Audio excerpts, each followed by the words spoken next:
नमस्ते दोस्तों, आज हम आपको एक अद्भुत यात्रा पर ले चलेंगे। आज मैं आपको एक ऐसी जगह लेके चलता हूं जो रहस्यों और कहानियों से भरी हुई है, जहां टूटे फूटे घरों में भी आवाजें आती हैं। यह जगह है कुलधरा गांव, जो अपने आप में एक अनसुलझी पहेली है। एक ऐसा गांव जो बहुत सालों से खाली पड़ा है। यहाँ की हर गली, हर मकान एक कहानी कहता है, एक ऐसी कहानी जो रूह को हिला देगी।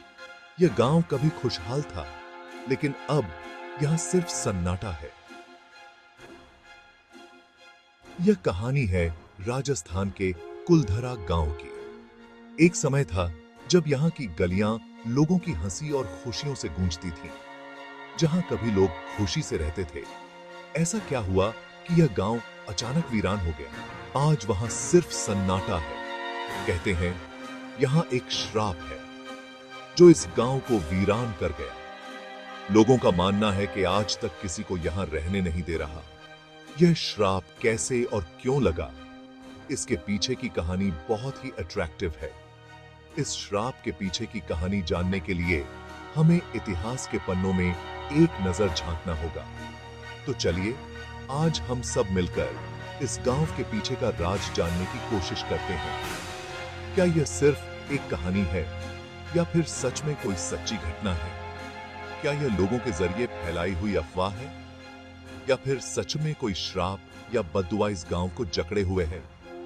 आइए इस पहेली को सुलझाने की कोशिश करते हैं।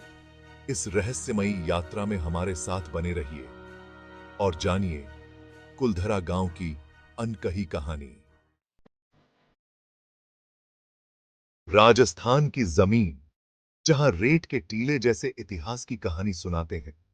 यहां की रेत में छुपी हैं अनगिनत कहानियां जो समय के साथ पुरानी हो गई हैं। यहीं जैसलमेर से थोड़ी दूर पर था कुलधरा गांव। एक ऐसा गांव जो कभी खुशहाल था, लेकिन अब वीरान है। कुलधरा पालीवाल ब्राह्मणों का गांव। मेहनती, नेक और अमीर। यहाँ के लोग अपनी मेहनत और ईमानदारी के लिए जाने जाते थे और आज भी जाने जाते हैं। कहते हैं यहाँ की जमीन सोना देती थी। यहाँ की मिट्टी में समृद्धि थी जो हर किसी को अपनी ओर बुलाती थी। गांव में एक कुआं था जिसका पानी मीठा और ठंडा था। गांव में कुएं की अहम किरदार था जो हर किसी की प्यास बुझाता था। आसपास के गांवों के लोग भी पानी लेने यहीं आते थे। यह कुआं सिर्फ पानी का स्रोत नहीं था, बल्कि लोगों के बीच एकता का प्रतीक भी था। कुलधरा मानो रेगिस्तान में खिले एक फूल जैसा था। यहाँ की हरियाली और समृद्धि ने इसे एक अद्वितीय स्थान बना दिया था। लेकिन हर फूल की तरह इसका भी समय खत्म होने वाला था। समय के साथ यह गांव भी इतिहास के पन्नों में खो गया। आज कुलधरा की वीरान गलियां और खंडहर हमें उस समृद्धि और जीवन की याद दिलाते हैं जो कभी यहां हुआ करता था। कुलधरा में लगभग 84 गांव थे। सभी सुखी थे, अमीर थे। व्यापार बहुत अच्छा चलता था। गांव में हर त्योहार बड़े जश्न से मनाया जाता था। होली के रंग, दिवाली के दिए, सब कुछ जैसे खुशियों को और बढ़ा देते थे। बच्चों की हंसी, बड़ों का प्यार, हर घर में सुख और शांति थी। कुलधरा मानो सपने जैसा था, लेकिन किस्मत को कुछ और ही मंजूर था। एक ऐसी आंधी आई जिसने कुलधरा की सारी खुशियां बर्बाद कर दी। उस समय जैसलमेर पर सलीम सिंह का राज था। जैसलमेर का किला और उसके ऐतिहासिक स्थल उसकी शक्ति और क्रूरता के गवाह थे। वह एक जालिम और लालची राजा था। उसकी क्रूरता और लालच की कहानियां दूर दूर तक फैली हुई थीं। सलीम सिंह को जब कुलधरा की दौलत के बारे में पता चला तो उसका मन खराब हो गया। कुलधरा, जो अपनी समृद्धि और सुंदरता के लिए जाना जाता था, अब सलीम सिंह की बुरी नजरों में आ गया। उसने गांव वालों पर बहुत ज्यादा टैक्स लगा दिया।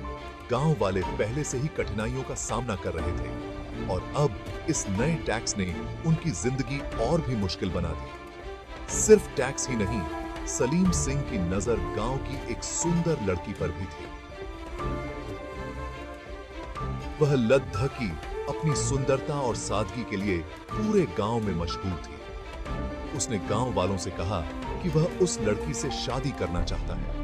यह सुनकर गांव वाले डर गए। वे जानते थे कि सलीम सिंह की बात को टालना उनके लिए मुश्किल होगा। उन्होंने फैसला किया कि वह सलीम सिंह के आगे नहीं झुकेंगे। गांव वालों ने एकजुट होकर सलीम सिंह के अत्याचार का सामना करने का निश्चय किया। वे जानते थे कि यह आसान नहीं होगा, लेकिन उनके पास और कोई रास्ता नहीं था। एक रात जब पूरा गांव सो रहा था, तब कुलधरा के लोग चुपचाप अपना गांव छोड़कर चले गए। कोई नहीं जानता कि वह कहां गए। कुछ लोग कहते हैं कि वह रातों रात गायब हो गए।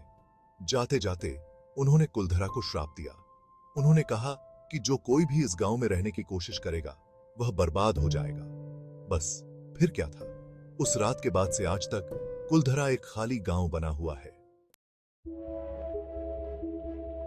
कहते हैं आज भी रात के अंधेरे में कुलधरा में अजीब अजीब आवाजें आती हैं। कुछ लोगों का कहना है कि उन्होंने यहां भूतों को महसूस किया है। सरकार ने कई बार इस गांव को फिर से बसाने की कोशिश की, लेकिन हर बार उन्हें हार ही मिली। क्या यह सच में कुलधरा का श्राप है या फिर यह बस लोगों का डर है जो उन्हें यहां रहने नहीं देता? दोस्तों, कुलधरा की कहानी एक रहस्य है, एक अनसुलझी पहेली है। यह जगह डर और रोमांच दोनों ही देती है। अगर आपको कभी मौका मिले तो क्या आप इस खाली गांव में जाने की हिम्मत करेंगे? क्या आप इस श्राप के पीछे का राज जानने की कोशिश करेंगे? यह सवाल आपके लिए है मेरे दोस्त। सोचिए और खुद से पूछिए, क्या आप जाएंगे कुलधरा?